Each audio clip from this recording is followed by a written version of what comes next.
Fallon from Texas. Madam Chair, thank you. For the next 5 minutes, we're going to live within the bounds of reality and actually use real science. Human beings with an XY chromosome will be referred to as male or men. Human beings with an XX chromosome will be referred to as female or woman. Mr. Lehfeldt, what is your current position within USA Fencing? I'm the chair of the board of the directors, sir. Okay, and in that role, is it fair to say that you celebrate transparency and promote fairness? I would certainly hope so, sir. All right, great. Congress has oversight over USA Fencing. Are you here today to testify of your own volition? I'm here to testify on behalf of USA Fencing. Of your own volition. Did you come voluntarily? No, sir. I was subpoenaed. You did not. You had to be subpoenaed. Is that correct? Yes, sir. I have to give you an F on that count right here for transparency. Let's go. Did you recently change your social media profile from public to private? I did, sir. Okay. Was that before or after you got wind that you might end up being here today? That was around the time that I was receiving death threats and anti-Semitic messages from a Also number of happened to people, be sir. right after you found out that you might be here, correct? I can't recall, sir, You're under specifically oath? when I went yes, private. Yes, that is April 14th, and you did it after. So I'm going to give you another F, 2 counts for transparency. Let's talk about fairness, because you said you wanted to be fair. There are 2 competitive classes in USA Fencing, yes? 2 divisions, men and women?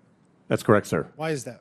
There's also a mixed event, I should add. Mixed event is a plurality of our events. But you have, but to be specific, because we have limited time, you have a male division and a female division. Is that correct? We also have a mixed division, But do you have sir. a male division and a female division? Yes? We have a male division, Okay, we have a thank you. female division. We also So, have mixed events, which represent a plurality do you of our allow events. men to compete against women? In mixed events, sir. Okay, but not again. There is a distinct class for just women. Yes?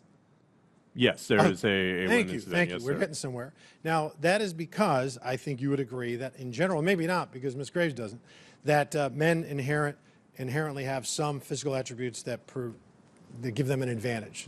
Would you agree with that? I would agree to an extent, sir. Okay, There's so let's some go studies let's talk about, no, within I got to fencing reclaim my that, time. Madam Chair, I'm going to reclaim my time because, for instance, Okay. there is increased muscle mass, generally speaking, with men, which makes them faster and stronger. They're better adapted with cardiorespiratory capacity, lungs, helps with endurance. Men are generally taller, have stronger bones, and they have different skeletal structures. You got to know this.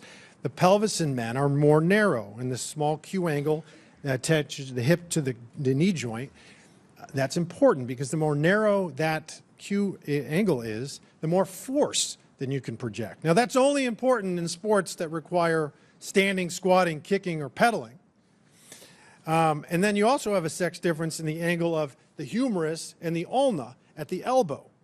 And the more narrow and the smaller that angle is, that projects more force upon extension in only sports that involve throwing, thrusting like in fencing, hitting a bat, racket, or stick. So, like for instance, what my colleague said, Will Thomas was 462nd best male swimmer for 3 years. And then he was winning events when he competed with women. Female gold medalists in the 100, 400, and 800 would not even qualify to compete for the gold in the men's division. Marathon, the best marathon female would be 90th against the men. Best triathlete female would be 50th against men. And Major League Baseball has had exactly 0 women play on an opening day roster. NFL, NHL, NBA, again, 0. So let me ask you this question. I'm very curious to hear your answer. Yes, sir. Would you do you think it's fair for a man that identifies as a man to directly compete against a woman? In a mixed event, sir. Okay. So you think that's fine?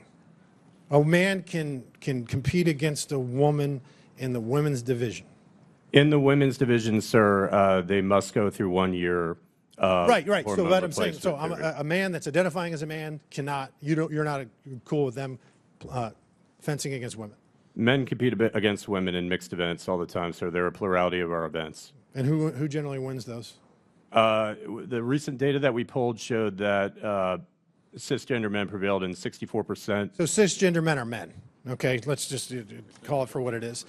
Yeah, right. So the bottom line is this: even when you go through hormone treatments, you know this. It doesn't reduce your height. It doesn't shrink your bones. It doesn't decrease your lung capacity. It doesn't alter your skeletal structure. There's exactly 0 studies in the world that show that any amount of hormone therapy will ultimately result in parity between men and women. It doesn't exist. The IOC just did a study with 800 men, and even after a year, they retained 83% advantage. This is absolute lunacy. It's crazy, but you crazies, you keep being crazy, and we'll see you November of 26. I yield back. Thank you. Chair, I'd The like to ask for unanimous consent.